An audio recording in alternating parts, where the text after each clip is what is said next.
So I watched this 11 a.m. Thursday morning. Sorry. I'd watched the trailer, so I kind of like, knew what I was getting myself into a little bit. Yeah. But I was drinking my chamomile tea. I needed something stronger, didn't I? Yeah. Maybe chamomile tea with a little bit of mezcal in there. Yeah. Like something from the... Seriously, I was like, whoa. Yeah, that's early in the morning for this film. When you first read the script, Naomi, I know you had like a 2-hour conversation with Zoe and like, obviously some awful stuff. Like, what did you think when you initially read it?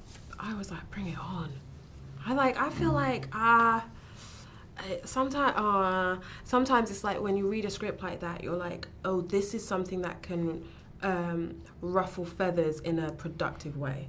It's like, it's visceral, and I felt it when I was reading it, and I almost was like, do you ever get that thing where you read a script and it's already playing out in your head? Yeah, I start saying the actual word out loud, and I have to it takes me forever to read a script. But like I even know. Something that I don't even like, I'm like, I'm gonna try this out. Like, and I know when I really like it, it's if I'm reading it in my head, and then I start reading it out loud.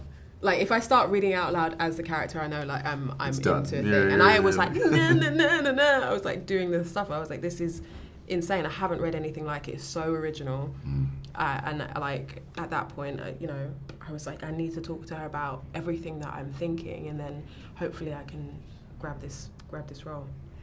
And Channing, for you, this awful guy doing these awful things, it's so different for you. What were your first thoughts?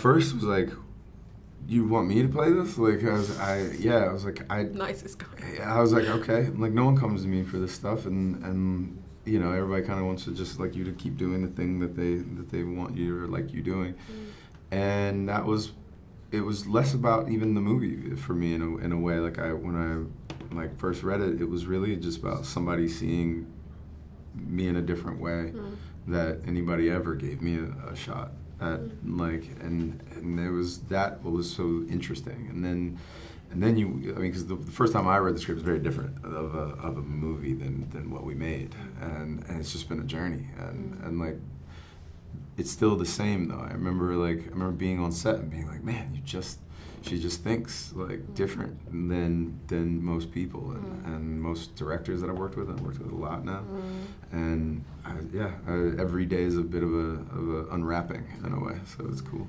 Did you feel, you obviously all became very close because you were living in that house, weren't you? You were like staying there, became a family. Yeah. Were the men really supportive of you women on set, and did you feel safe?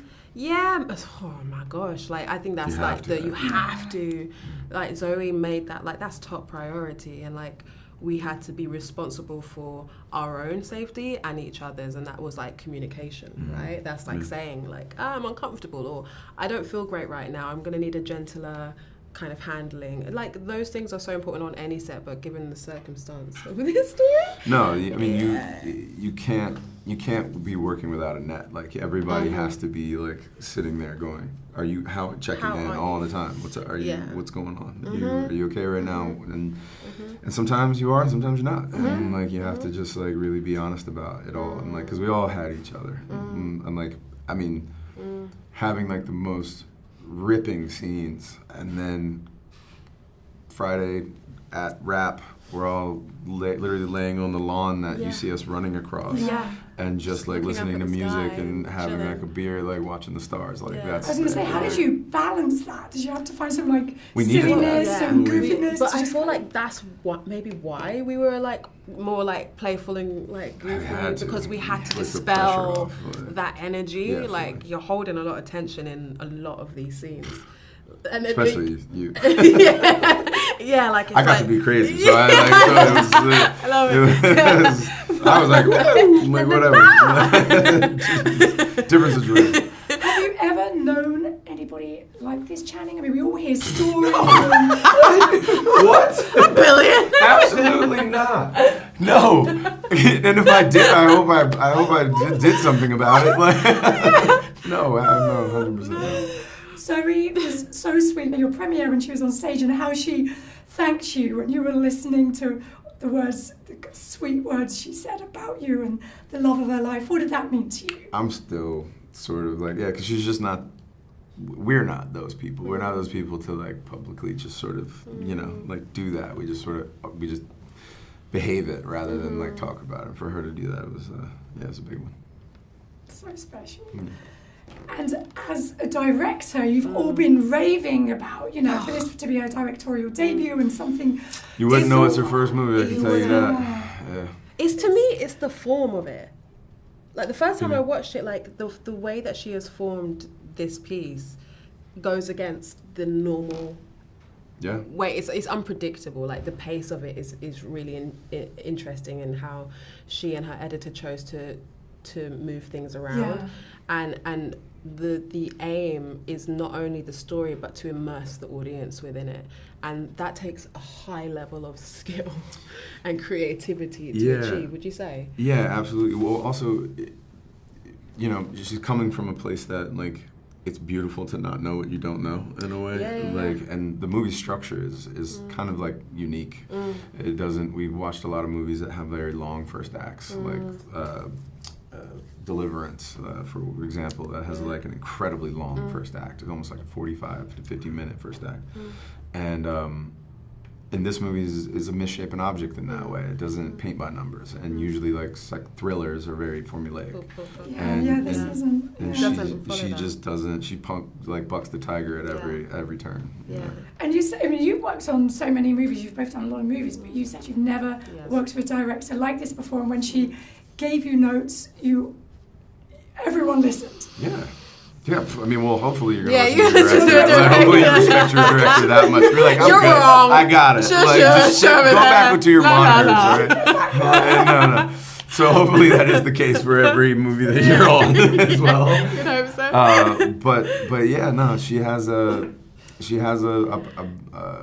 presence about her, and just the way that she goes through life that it doesn't, for me, in my experience, it is very little, how do I say it, like agendaed or something. Like, yes, she has something that she wants, but she's not trying to just like get it to happen no matter what. Like, she's very fluid with like listening, and also like trying to, like, she has an intention, but she's going to like play off of the people that she trusts in a way. So it's a beautiful dance. Got to ask you about Gambit. Congratulations. So we know you spoke to us at the premiere about how Ryan has been so supportive, and now everyone's loved you in Deadpool and Wolverine. Is it going to happen? Will this movie you've been working on for years, is it going to happen, Shannon? I do hope that our Gambit will be in more of the MCU movies. I take everything with a grain of salt, like in a way, like you never know. But I will forever be indebted to Ryan and Hugh and Sean. Like, Sean was such just a G of G's, and Kevin for letting it happen. Like, I feel like my good buddy let me like come in his movie and dress up like my favorite superhero. Like, that was like truly like a gift of gifts. So we need more of it. Yeah, I hope. Thank you.